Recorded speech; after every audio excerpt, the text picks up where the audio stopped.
नमस्कार साथियों, 107.8 FM radio जय घोष पर आपका स्वागत है, अभिनंदन है। आपके साथ है आपकी दोस्त समरीन और कार्यक्रम शुरू हो चुका है कला यात्रा। और जैसा कि आप जानते हैं कि इस कार्यक्रम में हम आपकी मुलाकात कराते हैं उन कलाकारों से जिन्होंने अपनी ज़िंदगी सर्व की है अपनी कला की सेवा में।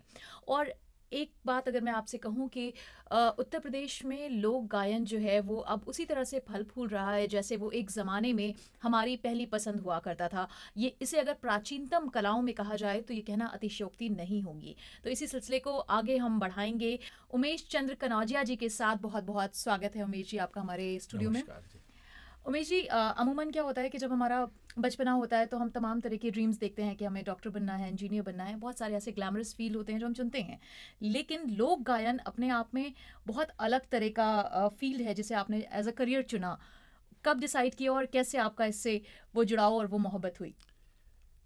ये तो गाना तो मैं बचपन से ही गा रहा हूँ क्योंकि हाँ जी। मेरे पिताजी हमारे समाज में कनौजिया बिरादरी धोबी समाज से हूँ। अच्छा। तो हमारे पिताजी लाचारी वगैरह मृदंग पखावज बजा करके वो खुद गाया करते थे। हम्म तो मैं उनके साथ गाते गाते गाते ड्योढ़ी करते करते एक ललक तो बचपन से ही थी और सुनते सुनते तो ये था कि ये गीत ऐसे गाई जाती है। फिर उसके बाद हमारे घर के निकट ही एक भोलानाथ श्रीवास्तव उर्फ गैमरी जी थे। वो गीत लिखा करते थे, कथा लिखा करते थे, नाटक लिखा करते थे और फिल्मों में भी उनका बड़ा योगदान है। उन्होंने बहुत फिल्मों में गीत लिखे हैं, कहानियाँ लिखी हैं और भोजपुरी फिल्में तो उनकी कई लिखी हुई हैं, जैसे बैरी कंगना वगैरह सब उन्होंने ही लिखा था। और बहुत अच्छे अच्छे गीत उन्होंने लिखे हैं और इतने अच्छे गीत उनकी कि कभी भी कहीं भी किसी समय भी और हर बार पर उन्होंने लिखा। यहाँ तक कि आप उनके लिखे हुए कोई भी गीत ऐसे नहीं है कि आप अपनी माँ बहन के सामने बैठ कर नहीं सुन सकते हैं, नहीं गा सकते हैं। कहीं भी कैसे भी हो आप उनको फुहरता नहीं है। बिल्कुल नहीं, कहीं भी नहीं। और कभी समाज को देखते हुए, हम तो उस वक्त यूथ थे, मैं अपने गुरुजी से कहा करते थे, गुरुजी ऐसा करिए कि कुछ गीत ऐसा लिख दीजिए हम लोगों को मंच पे गाने के लिए कि पब्लिक डिमांड करती कि ये चाहिए वो चाहिए। तो वो डांट दिया करते थे और गुस्सा जाते थे कि तुम लोगों की कि दिमाग खराब हो गया है, ये इस तरह से गीतें नहीं गाई जाती हैं। अपनी गीतें ऐसी हैं कि उसको कहीं भी गाइए, पूरा मनोरंजन का साधन है। आप खूब गाइए, अच्छे तरीके से गाइए, उसको पेश करने के तरीके से उसको करिए। और बहुत अच्छा उन्होंने लिखा है। अच्छा, अगर हम उत्तर प्रदेश की बात करें तो यहाँ अंचलवार जो है लोक गायन की परंपरा रही है। जी जी। जैसे बुंदेली है, बघेली है। आपकी स्पेशलिटी क्या है? आप किस विधा में गाते हैं? मैं चूंकि इलाहाबाद का हूँ तो अवधी में, इलाहाबाद तो अवधी की भाषा, तो मैं इलाहाबाद में अवधी भी गाता हूँ। और मुझे ज़्यादातर भोजपुरी से बहुत लगाव है और मैंने भोजपुरी में महारत हासिल की है अपने गुरु श्री भोलानाथ सिंह गैमरी जी से और ललन सिंह गैमरी द्वारा हमको विधिवत शिक्षा ग्रहण किया हूँ और मैंने उनसे ही सीखा है। लोक गायन में किस तरह के वाद्य यंत्रों का इस्तेमाल होता है? यूजुअली जो ज्यादातर तो पारंपरिक वाद हैं, तो ढोलक है, बांसुरी है, बैंजो हुआ करते थे, हारमोनियम है और ये सब चीज, शहनाई है, ये सब पुराने वाद्य हैं जो बजाए जाते थे।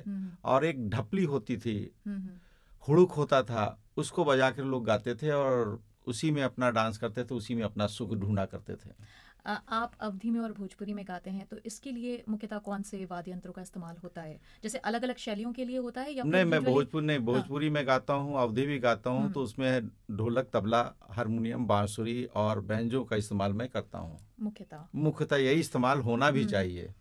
बाकी आजकल तो कीबोर्ड लोग ले लेते हैं, पैड ले लेते हैं, वो साइड रिदम के लिए अपना ले लेते हैं कि उसमें घुंघरू भी बज जाता है, मैराकस भी बज जाता है एक रिदम में ही, इसलिए लोग ले लिया करते हैं। लेकिन मैं ढोलक, तबला, हारमोनियम, बांसुरी और बैंजो का ही इस्तेमाल करता हूँ। ये है हमारा। लोक गायन पर हमारी बातें जो हैं वो चलती रहेंगी, लेकिन फिलहाल वक्त है एक विराम का और विराम के बाद आप सुनेंगे उमेश चंद्र कनौजिया जी की आवाज़ में लोक गायन को।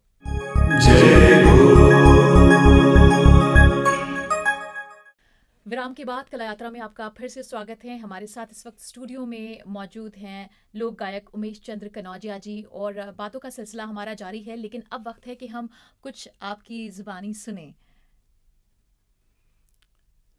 तो चलिए, कोई बात नहीं, मैं आपको, चूंकि इलाहाबाद से आया हूं, तो मैं चाहूँगा कि एक गंगा गीत से शुरू करूं। बिल्कुल।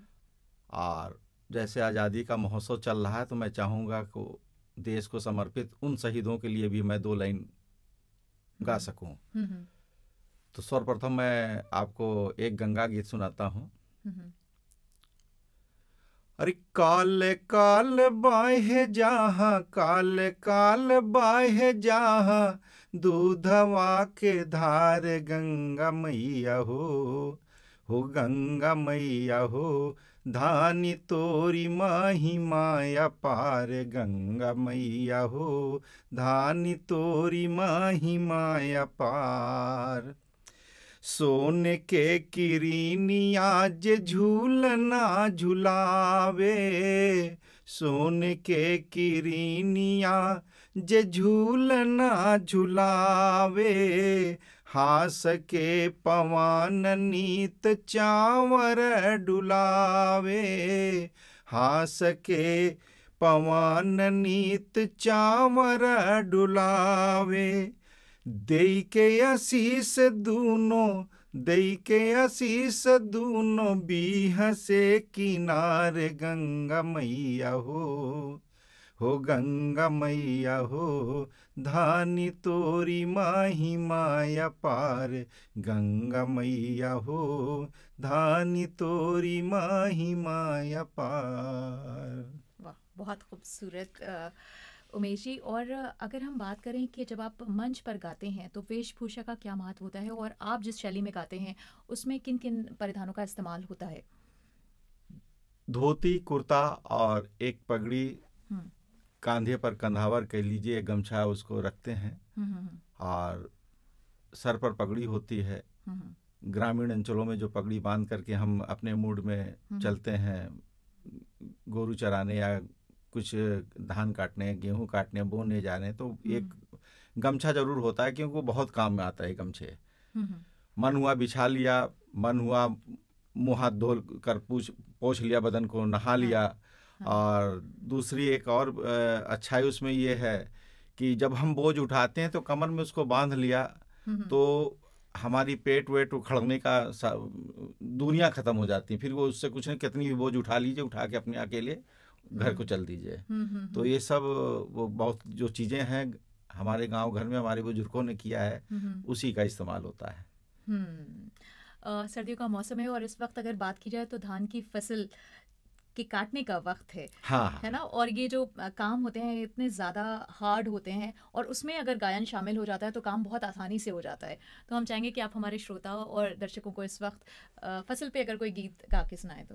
बिल्कुल बिल्कुल। फसल पे तो बहुत गीत, ये भी मैंने एक गीत गंगा गीत गाई, वो भी अपने गुरुजी के द्वारा ही लिखी हुई गाई है जी। धान काटते वक्त एक लय और एक ताल बनती है, और उसमें एक उमंग होती है। उस उमंग के मैं इस गीत के माध्यम से आपको बता रहा हूँ जी। अरे गवैन में लागल बायगहन कमीला, अरे खेतवे भैले भगवान हो, गोरी झुकी झुकी काटे धान। अरे गवैन में लागल बा अगहन कमीला, खेतवे भैले भगवान हो, गोरी झुकी झुकी काटे धान। लेके सूरजवा किरनिया के लाली, लेके सूरजवा किरनिया के लाली, भोरे लुटावेला सोनवा के थाली, भोरे लुटावेला सोनवा के थाली। मारे टहनिया लहर पुरवैया, मारे टहनिया लहर पुरवैया, पिपरा के पतवा बजावेला ताली।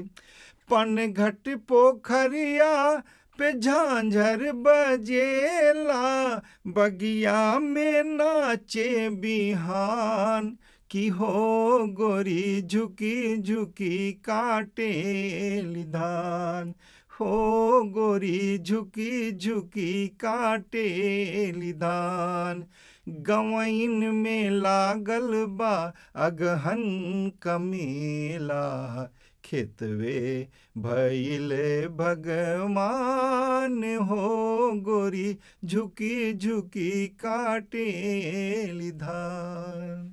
वाह, बहुत खूबसूरत गीतों का और बातों का सिलसिला जारी है रेडियो जय घोष पर। अब वक्त है एक विराम का, और विराम के बाद आपसे फिर से बातचीत का सिलसिला जारी रहेगा।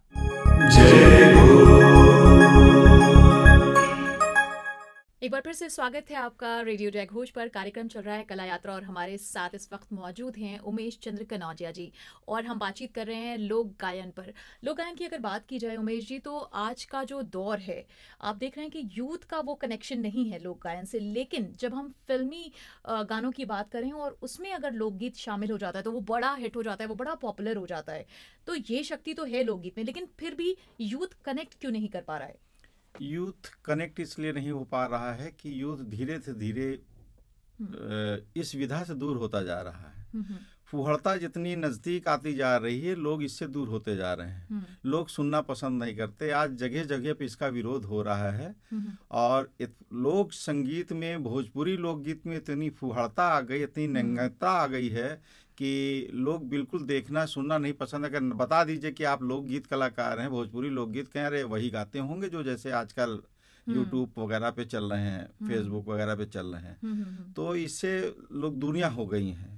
धीरे धीरे ये चीज़ें लुप्त होती जा रही, क्योंकि हम लोग शादी ब्याह में भी अक्सर जाते हैं कार्यक्रम करने, कहीं कहीं प्रोग्राम मिल जाता है कार्यक्रम में, वो ज़्यादातर पूर्वांचल में, वहाँ भी जाते हैं तो महिलाएं जो द्वाराचार और खिचड़ी के समय पारंपरिक गीतें हमारी माँ बहनें गाया करती थी, वो अब सुनाई ही नहीं पड़ता। फिल्मी धुनों पर वो अपना इधर उधर जोड़ करके किसी भी तरह वो अपना कार्यक्रम कर ले रही हैं। तो अब वो चीज़ें नहीं है। हम पहले अपने पिताजी के साथ, या हमारी शादी हुई इस वक्त भी हमने, गाली भी बड़ी अच्छी लगती थी। शादी में जाते थे, बारात जाती थी तो वहाँ गाड़ी होती थी, वो भी सुंदर लगती थी कि ये महिलाएं हमको गाली दे रही हैं। लेकिन अब तो वो धीरे धीरे उसी चीज़ें खत्म होती जा रही हैं, बिल्कुल कोई मतलब ही नहीं रह गया है लोक संगीत में। जबकि आप ये उठा के देख लीजिए, इतिहास गवाह है कि फिल्मों में भी, अगर जो भोजपुरी फिल्में आई हैं उसमें जो गीतें आई हैं, और उसको बार बार लोग सुनते हैं, आज भी सुनते, वो इतना सुपर हिट हुआ है वो सब फिल्में भोजपुरी वगैरह की, इतनी सी हिट हुई हैं कि पूछिए मत। आज भी लोग उसको देखने के दोबारा लोग सुनते हैं, मोबाइल में सुनते हैं, लैपटॉप पे सुनते हैं, और उसको देखते हैं उस गाना को। लेकिन आजकल तो बिल्कुल हम तो इसका विरोध करते हैं, बिल्कुल ये फुहड़ता बिल्कुल भोजपुरी से जानी चाहिए। बिल्कुल, आई एम श्योर जब किसी चीज़ की क्वालिटी जो है वो बहुत अच्छी होती है तो उसके आगे बढ़ने का जो स्कोप होता है वो बहुत ज़्यादा बढ़ जाता है। तो इस पे भी हमारा जो सरकार है वो काफ़ी कुछ काम कर रही है। आपने देखा होगा कि कोविड से लेके अब तक काफ़ी कलाकारों को प्रोत्साहन राशि दी गई है, और उनकी जो जीविका है उसके लिए काफ़ी कुछ बेहतर काम किए गए हैं। इनफैक्ट लोक गायन ही नहीं, तमाम और कलाओं को जो है वो प्रोत्साहित कर रही है सरकार। तो अभी हम ये चाहेंगे कि हमारे जो यूथ हैं वो आपको सुन रहे हैं और देख रहे हैं, तो उनके लिए आप क्या संदेश देना चाहेंगे? अगर वो लोक गायन में आना चाहते हैं तो वो क्या कुछ प्रिपरेशंस करें या क्या कुछ करें जिससे वो ये ज्वाइन कर सकें? मैं यूथ को तो ये कहूँगा कि वो विधिवत शिक्षा लें। एक तो नकल प्रक्रिया बढ़ गई है। आज यूट्यूब पर से लोग गाना सुन करके, देख करके, उनको पता ही नहीं कि ये धुन क्या है, ये किस प्रकार की प्रकार हैं। ये लोक गीते में प्रकार हैं, इतने प्रकार हैं कि पूर्वी के 3-4 प्रकार हैं, कजली की कई प्रकार हैं। हर प्रकार, मिर्जापुर की अलग है, बनारस की कजली अलग है, और पूर्वांचल की कजली अलग है, ढूंढिया कजली एक अलग है। इतनी प्रकार की कजलियां हैं। विवाह के मतलब ये समझिए, हमारे संस्कृत में तो ये है, सांस्कृतिक में, कि बच्चा माँ के गर्भ में आया नहीं कि तब से लेकर के जब तक मृत्यु नहीं हो जाती तब तक जो है पग पग पर गीते हैं, चुमावन की, उपटन की, वो विधिवत सीखें। और सुन करके अगर गाना, हमने तो कई बच्चों से पूछा कि ये क्या गा रहे हो, बताओ इस किस विधा का है ये, तो बच्चे भोजपुरी है बस, क्या है ये, तो पता चला वो पूर्वी को दादरा कह दिया, दादरा को पूर्वी कह दिया, झूमर कह दिया, कभी खेमटा कह दिया, जो मन में आया वो बता दिया कि ये चीज है। हाँ। तो हर चीजें हैं, उसको विधिवत किसी गुणी व्यक्ति से वो सीखें, और जहाँ भी हैं वो पहले अपने गुणी व्यक्ति से सीखें और सीख करके उसको विधिवत गाएं, ना कि यूट्यूब पर और ये देख करके फेसबुक पर देख करके सुन करके उसको गाएं। अगर उनको कोई यूट्यूब पर फेसबुक पर लगे भी अच्छा तो उनसे कॉन्टेक्ट करें। हाँ। उनसे कांटेक्ट करके विधिवत उनसे शिक्षा ग्रहण करें और पूछिए, पता करें कि वो जो गा रहे हैं वो ठीक गा रहे हैं या नहीं गा रहे हैं।